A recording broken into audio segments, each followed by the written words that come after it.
Welcome to the Butterfly Effect. Today is Stage 3 Tour of Romandie 2021 and it's raining and miserable.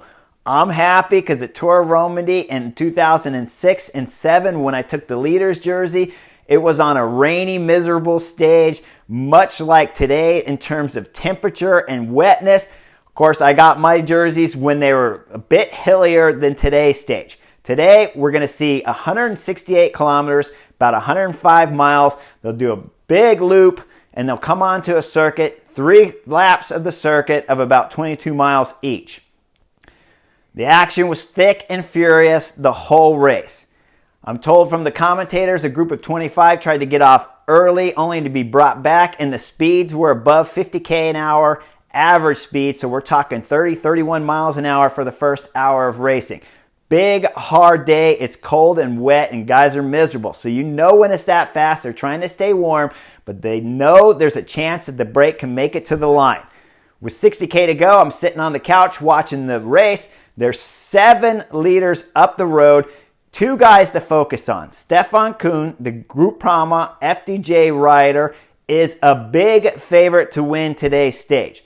Years past, he's won here at Romandie on stages just like this, miserable condition, and always a bit lumpy with when the brake has a little more time from the GC favorites, he pulls out a win.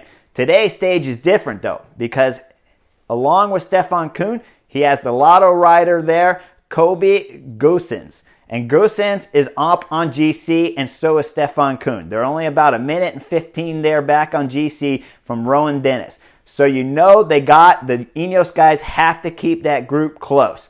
Up front, they must be pulling hard with the Ineos guys, but I want to point out one fact. It's Filippo Ganna that's up there riding. We didn't see him ride yesterday, but we saw him get dropped on the last climb of the stage yesterday, so we know he doesn't have climbing legs. But a time trial specialist always has legs for riding the front. They just, if they're on really good form, like Ganna was at last year's Giro, he can get over climbs like today. But we saw yesterday he doesn't have that particular kind of form. And so now they've switched him from being that in-between rider to being the first rider working on the front. That's big in my book. I thought it needed to be done, and I'm good with the tactics on that when I saw how bad he was climbing on yesterday's stage. So today, keep in mind, Filippo Ganna is riding all day on the front. That was a big change for Ineos, and it will change who we see riding in tomorrow's stage. Now, let's get back to today's stage because it was exciting. The penultimate lap, you have 2 climbs, and they're just getting ready to hit them with about 50K to go. First climb, 1.8, about 6%, 6.5%. The second climb, 2.5 at about 7.5%. Both climbs steep and difficult, narrow roads with a dangerous descent that's twisty and curvy. And remember, it's raining out there, so you know it's going to be exciting. First time on the penultimate lap when they hit the first climb, the gap is only about 126 to the front leaders. You know for sure they're going to get caught at that point in time with Ineos riding, and then the strategies start to change. Ineos was on the front and did a great job of keeping the gap small and tight with a short leash to the breakaway. Now they sit up. We see them at the front. They're taking their jackets off and they're having some problems. When you start taking your jacket off up the climb like this, when the pace is this slow, it's really difficult to keep the handlebars straight and the wheel from twisting and turning on you at these slow speeds. Personally, I prefer to take the jacket off before the climb starts. When you do it on a climb this steep, the speeds are so slow, it's kind of hard to hold the bars straight and keep the bike riding in a straight line. In the back, we see another rider back there, and he's taking his jacket off. He gets it off, he pulls it, and when it does, it gets off this arm. And once you get it off this left arm, the problem is the jacket just doubles in length as your other arm extends, and now it wants to get sucked down into the back tire. I've seen this happen many times. It is definitely a possibility, and he yanks it just in time before the back wheel pulls the jacket and sucks it in there. When he's doing that, his bars are just start to swing hard left, and he's going left and right at 10 miles an hour, almost hits the deck. Luckily, he pulls it out, gets his jacket back up and tucked under his jersey, and he's still in the race. Was a strange moment Before that, the race was completely under control. The gap was only 1:30 to the 7 breakaway riders, who is now quickly becoming 4 under Stefan Kuhn, the FDJ rider's power. Ineos sat up. Now you see Bora Hansgrohe get on the front, but they waited to the top of that climb, and now the gap is out to 2.5 minutes. The front group of 4 is motivated, and they know it's game on now. They got to go all in. Stefan Kuhn is throwing in a huge dig with the Lotto rider Kobe Goossens. Goossens is riding strong too, and they're doing great pulls. They'll go with one lap to go, about 22 miles, about 35 kilometers, is when we'll see Bahrain Victorious get on the front, and they'll start helping out. So now you got Ineos riding the front, Bahrain Victorious, Bora Hansgrohe's on the front, and they're all chasing the 4 leaders, and the gap is starting to finally drop down steadily. With 15 kilometers to go on the last lap, they'll come back up to the 2 climbs on this particular circuit, and there FDJ, Stefan Kuhn, will throw in a big tack there that only the Lotto Soudal rider can follow. They'll go over the top, and they got about a 20-30 second gap there amongst the field, and the field is splitting itself and having its own problems to bring back these 2 leaders. Go down the descent, the first descent before we hit the second climb. It's twisty and technical. The Lotto rider shooting the right turn, and Stefan Kuhn makes a huge mistake at this point in time. He allows his bike to get on the white dotted line splitting the road. When you go racing in the rain or riding your bike in the rain, you never want to be on the paint. The traction is limited on concrete, on pavement, on any kind of traction. When you get on the paint, it is super dangerous. The paint has normally been painted over 3, 4, 10, 20 times, whatever it is. So there's a little bit of a lip there when you come onto the paint, and then the paint itself is slippery. We'll see Stefan Kuhn. He'll hit the white lines, and when he does, he enters the white line, and just before he exits the white line there, you see the front tire slip. The road's turning right. He's going left. He's sliding all the way across the road till he hits the grass embankment and then goes up in the air and flips around and lands in the parking lot.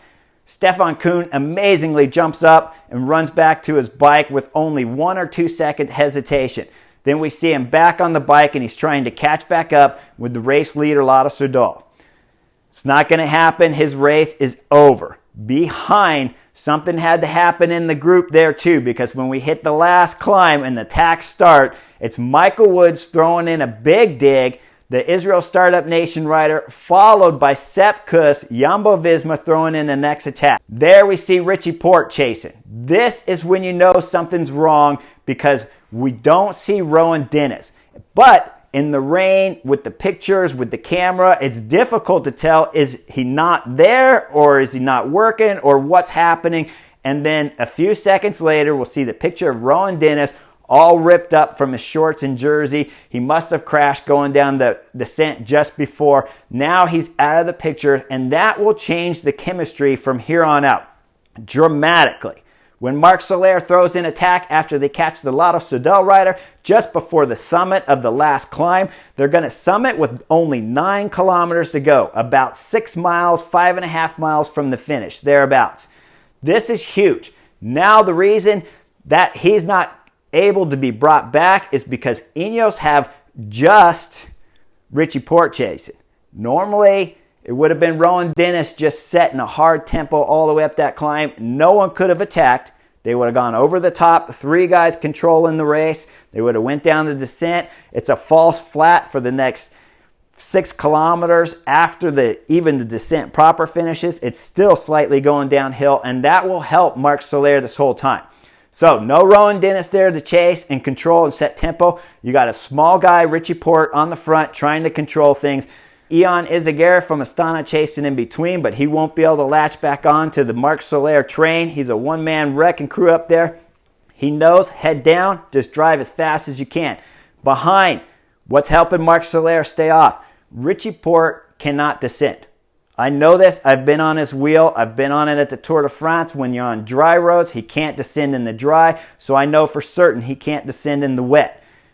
I'll prove this point by when you look at him go over the top, Richie Porte's on the front pulling. 2, 3K later, by the time you get to the descent of that climb, when they're coming through the left turn, Richie Porte's in 5th, 6th spot with a big gap in front of him open. That means he was slowing down through all those corners, and those riders had to pass him either inside or outside on those corners, which is dangerous and hard to do in the wet and the rain. And that is allowing Marc Soler the whole time to gain time as the group of guys behind are fighting to get around Richie Porte. Makes Richie Porte have to work twice as hard when they finally come out of the descent there. You'll see the gap in the left turn open up. Now Richie Porte's got to do a huge dig. And he's pulling, and he'll close that gap. And we'll see Garrett Thomas just 2 guys behind him. Up front, Marc Soler's just digging, and he's got nothing else to think about. This is beautiful time because when you're solo, you don't have to worry about anything. It's right 100% all the way into the line. Behind, more hesitation from the Ineos guys as we see Garrett Thomas back there arguing with Wilco Kellerman from Bora Hansgrohe. Wilco Kellerman won't pull. Later, we'll see Peter Sagan does a great job in the sprint, fighting for 2nd and 3rd for those last podium spots. But I would assume at this moment when G. Thomas was arguing with Wilco Kellerman that Wilco must not have had Peter Sagan there. Otherwise, he would have directly gone to the front and helped the 2 Ineos leaders. Instead, Garrett Thomas continues to argue a little bit when really he just needed to go to the front and keep pulling with Richie Porte. Richie Porte's losing time the whole way into the finish from Marc Soler. Marc Soler will do a great job. And remember, it's a slight downhill grade all the way into the finish with until 1K to go. So every time they hesitate back there at all, the speeds are so fast that the gap's going to extend even bigger at a rapid amount of pace. Marc Soler come in just before 1K to go. Just after 1K to go, there's a left turn there, and that one he's still at speed, so he's got to slow down and be careful because his only objective now is to get through this corner safe so that he can win the stage. Gets through the corner safe with 500 meters to go. He punches it back out of the saddle, sprinting like a mad dog, and he's going all the way to the line for a fantastic win.